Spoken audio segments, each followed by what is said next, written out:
1h30 da tarde, a nossa equipe recebeu um chamado aqui do Instituto do Coração, em São Paulo, porque um paciente foi convocado para o transplante. É um transplante de pulmão. Ele já aguarda há um bom tempo, foi chamado também hoje pela manhã. É o Edivaldo, olha, está até com auxílio para respiração. Com licença, tudo bem, Edivaldo? Você está preenchendo a ficha aqui, né? Há quanto tempo que você tem problema de pulmão, Edivaldo? Desde a infância, desde quando eu nasci eu já tenho esse problema, só que eu nunca procuraram médico também, onde eu nasci não tinha muito condições. Mas faz quantos anos que você espera o transplante? 2 anos. Eu tô vendo que você respira com a ajuda de um... oxigênio. Posso mostrar aqui? Pode mostrar. Você pode mostrar pra gente?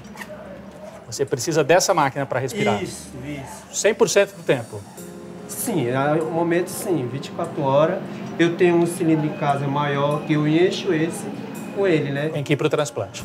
Tem que ir, acho que não tem outra saída. Boa sorte para você. Nós vamos acompanhar tudo, hein? Valeu, boa sorte. Edivaldo é o primeiro da fila do pulmão, mas já perdeu outras chances por incompatibilidade com o doador. A caminho da internação, ele encontra o médico e fica sabendo que, mais uma vez, o transplante ainda não está 100% garantido. Então essa resposta deve vir daqui a umas 2 horas mais ou menos. Doutor Samano, desculpa. É importante esse aviso aqui para ele, né? Muito importante esse aviso porque quando a gente recebe as informações da central de transplantes, as informações elas vêm no papel. A equipe precisa avaliar o doador, ver se ele tem todas as condições para a gente poder aceitar o órgão para o transplante. No caso dele, são os 2 pulmões? São os 2 pulmões. Desse mesmo doador? Os 2 pulmões têm que estar bons. Bom, ele vai indo para o preparo, o senhor é que vai fazer o transplante? Eu que vou fazer o transplante. E tem uma outra equipe indo para Goiânia? Indo para Goiânia fazer a captação. Nós vamos junto com a equipe que vai para Goiânia. É o doutor? Lucas. Vamos seguir para lá então. O doutor Lucas, que é o cirurgião que vai fazer a captação do órgão. E a avaliação é importante lá. Vai avaliar primeiro para depois fazer a captação. Temos que correr, né, doutor? Vamos lá. Bom, a gente já está dentro da ambulância do INCOR, a caminho do aeroporto de Congonhas. Muito trânsito em São Paulo. A equipe que vai fazer o transplante, olha, já vai levando essa caixa onde devem ser trazidos os pulmões. 2h18, menos de 1 hora depois do paciente chegar ao INCOR, a gente está embarcando em direção a Goiânia. Com o doutor Lucas, que comandará a retirada dos pulmões, viajam um biomédico e 2 residentes que estão sendo preparados para essa delicada função. Doutor Lucas, quantos transplantes já esses anos todos? Esses anos todos foram média de 270, 280 transplantes. Sempre os 2 pulmões? Quando a doença é infecciosa, a gente transplanta 2 pulmões. Algumas doenças permitem a gente fazer só 1 pulmão por vez. O senhor tem informação sobre o doador, a pessoa que faleceu em Goiânia? O doador é um paciente jovem que teve um acidente vascular encefálico, faz 4 dias que está na UTI e as condições parecem muito boas para o transplante. Vamos sair debaixo de chuva de São Paulo em direção a Goiânia. O jatinho foi fretado pela Secretaria de Saúde de São Paulo, o que é comum quando a viagem é para outro estado. Quem tem dinheiro consegue furar a fila do transplante. Isso é verdadeiro? Falso. Na verdade, as listas são listas por estado e elas são absolutamente monitorizadas de acordo com critérios médicos e com critérios de tempo de espera. Essa monitorização é feita tanto pela classe médica como pelos próprios pacientes, porque todos têm acesso a isso, e é auditada praticamente online pelo Ministério Público Estadual. Voltamos para o voo que nos leva a Goiânia. Dentro desta caixa, um material precioso para a conservação do pulmão do doador. O que vai aí dentro? Aqui dentro vai o gelo, a solução que a gente vai colocar dentro do pulmão do doador. Para ativar essa solução, precisa colocar essa outra substância. Isso é na hora de retirada do órgão. Isso. E depois o gelo para preservar até São Paulo. Exato. Às 4h30 da tarde, a equipe de São Paulo já está no UGOL, o Hospital de Urgências de Goiânia. E nós seguimos junto. Enquanto isso, a 800 quilômetros de distância em São Paulo, o INCOR convoca mais um possível receptor. Ele precisa de 1 pulmão. O outro candidato, o Edivaldo, precisa dos dois. Se ambos os pulmões do doador de Goiânia estiverem em condições, é Edivaldo quem vai receber. Caso apenas um esteja bom, ele vai ter que esperar mais. Estamos agora na porta do centro cirúrgico. De repente, se aproxima a maca. Aí está o doador, rapaz de 26 anos que sofreu acidente vascular cerebral e teve morte encefálica. Quando passa por nós, o coração ainda bate com a ajuda de aparelhos, mas tecnicamente ele está morto. Em alguns minutos, os órgãos dele terão sido retirados para salvar a vida de outros brasileiros. No hospital de Goiânia, a enfermeira Catiúcia é quem aborda as famílias para pedir a doação. No caso do paciente que está agora no centro cirúrgico, foi uma conversa até tranquila, ela explica. Nesse caso, a família, sim, conversou todo mundo e chegaram no consenso que isso seria o melhor para todos e que seria a vontade dele. Então, eles optaram por doar. O corpo do doador é preparado em Goiânia. No INCOR, em São Paulo, 2 candidatos ao transplante de pulmão aguardam a decisão final. Mas apenas um deles será sedado e irá para o centro cirúrgico. A prioridade é do Edivaldo, mas tudo depende da última avaliação a ser feita pelos médicos quando abrirem o peito do doador. Além da equipe do Dr. Lucas, do INCOR de São Paulo, vieram outras para a retirada de órgãos do mesmo jovem. Primeiro, o coração, que será levado para transplante em Brasília. Depois, 1 ou 2 pulmões para São Paulo. O fígado seguirá para o Acre. E, por último, pâncreas, rins e córneas. A turma do pulmão fica atenta para que, na retirada do coração, o corte seja feito com muito cuidado.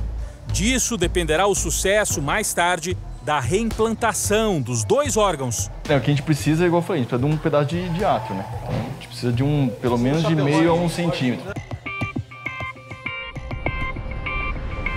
Agora os pulmões já foram vistos e avaliados.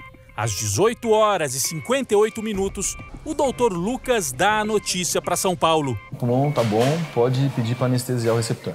Qual dos 2 que vai receber? Vai ser o que vai receber bilateral. Edivaldo. Os 2 pulmões. Edivaldo. No INCOR, a equipe se apressa. Então agora a gente vai conversar com o paciente, ele está lá na sala de interligação. É toda uma equipe grande que está envolvida. O Edivaldo, o Dr. Lucas que está lá no doador, ele já viu o órgão, os pulmões são bons, então tá tudo certo.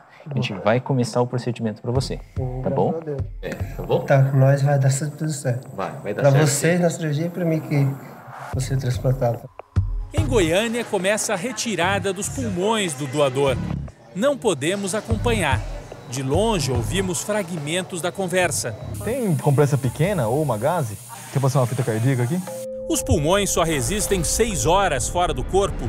Por isso, o médico que faz a retirada já está preocupado com a volta. Precisa avisar a polícia para ir ter dor, entendeu? Que eles vão abrindo o caminho. Pouco mais de 1 hora depois, o trabalho está terminado.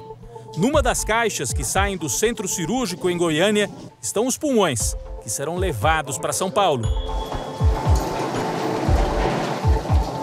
Ô Lucas, agora tem uma corrida contra o tempo. Já faz 1 hora que o órgão parou de funcionar, é isso? Isso, faz 1 hora que ele já está sem iluminação.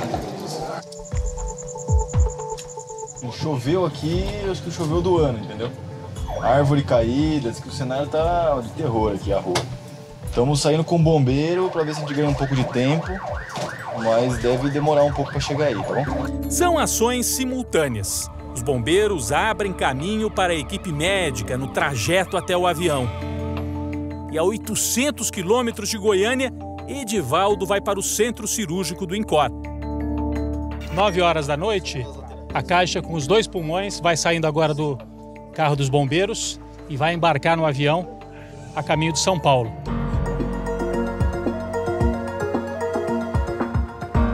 Depois da viagem de avião, os pulmões estão chegando ao INCOR, em São Paulo. Os médicos agora vão trocar de roupa porque eles foram fazer a captação do órgão em Goiânia e participam do transplante. Um trabalho que vai ainda virar a madrugada. Vamos lá. Bom, a gente vai entrando no centro cirúrgico. Nesse momento ali, olha, do lado esquerdo o paciente e do lado direito os órgãos. Então aqui já foi retirado o pulmão direito do paciente que vai receber o transplante. E ao lado os órgãos que vão ser transplantados. O doutor Lucas prepara os pulmões. A gente fez uma limpeza, a gente tirou todo o tecido conjuntivo, pericárdio, gordura que tem em volta, para deixar os vasos limpos. Depois que implantar o pulmão direito, a gente vai tirar o esquerdo e implantar o pulmão esquerdo. E o doutor Samano, com vários auxiliares, está debruçado sobre o peito do paciente. Edivaldo sofre de uma doença rara, conhecida como síndrome dos cílios imóveis, que deixa o pulmão vulnerável a repetidas infecções. Um agravante. Esse paciente, Edivaldo, ele tem uma doença que é totalmente do contrário. Então, o coração dele, ao invés de ficar à esquerda, fica virado à direita, o fígado fica à esquerda. Ele tem muitas aderências. Isso aumenta o tempo da cirurgia. Na bancada do centro cirúrgico, revela-se toda a habilidade dos médicos. Os 2 pulmões trazidos de Goiânia são separados. Enquanto isso, o paciente respira com a ajuda dessas máquinas. O ar injetado passa apenas pelo pulmão esquerdo. Para nós que somos leigos, parece impossível que o pulmão volte a funcionar em outro corpo como se fosse no original. Os médicos fazem os últimos ajustes já na cavidade torácica e a primeira etapa está concluída. Meia-noite exatamente e o primeiro pulmão foi implantado no Edivaldo. 12 horas depois dele ter recebido a notícia de que finalmente iria fazer o transplante. Agora falta a gente ver a imagem do pulmão realmente funcionando no corpo do paciente. Agora é a hora que o pulmão vai começar a insuflar. A imagem que vem a seguir é forte e, ao mesmo tempo, delicada, tocante. Respirar é quase sinônimo de viver. E é isso que vemos acontecer agora. O vai e vem do novo pulmão de Edivaldo indica que a vida segue o seu curso. Até aqui, o transplante foi bem sucedido. Os médicos se preparam para a última parte da cirurgia. Agora nós estamos começando o segundo lado.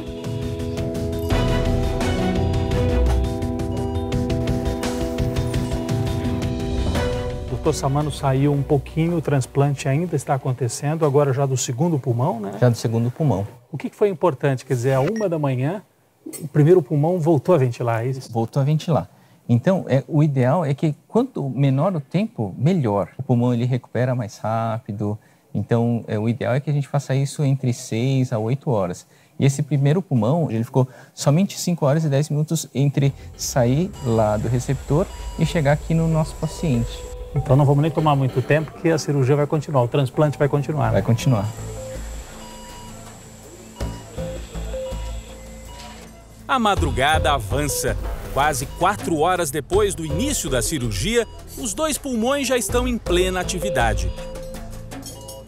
É como se uma máquina perfeita tivesse passado um tempo parada e depois voltasse a funcionar de forma harmoniosa, enchendo de esperança o peito de Edivaldo. 7 horas e 30 minutos depois que o pulmão saiu do doador, ele está aqui já funcionando no Edivaldo, os 2 pulmões funcionando. O Edivaldo está estável, está bem tranquilo, está oxigenando já com os pulmões novos. Às 6 da manhã, Edivaldo segue para a UTI e logo virá uma longa fase de recuperação. A maior luta agora vai ser para que o corpo dele não rejeite o órgão implantado. 2 dias depois de receber pulmões novos no INCOR, ele já estava no quarto, conversando com a gente. O que mudou assim na respiração? Olha, na respiração primeiro o barulho. Tirava o oxigênio, é automático. Eu ia até o banheiro e já sentia cansaço. E voltava. E agora não? Agora não. Não é exagero dizer que o transplante abre uma segunda chance. Agora os planos podem ser refeitos. A doença não me limitou. Me limitou. Você evitou constituir família? Isso, evitei porque tinha que arrumar alguém para me cuidar. Não cuidar de uma criança? E não cuidar de uma criança.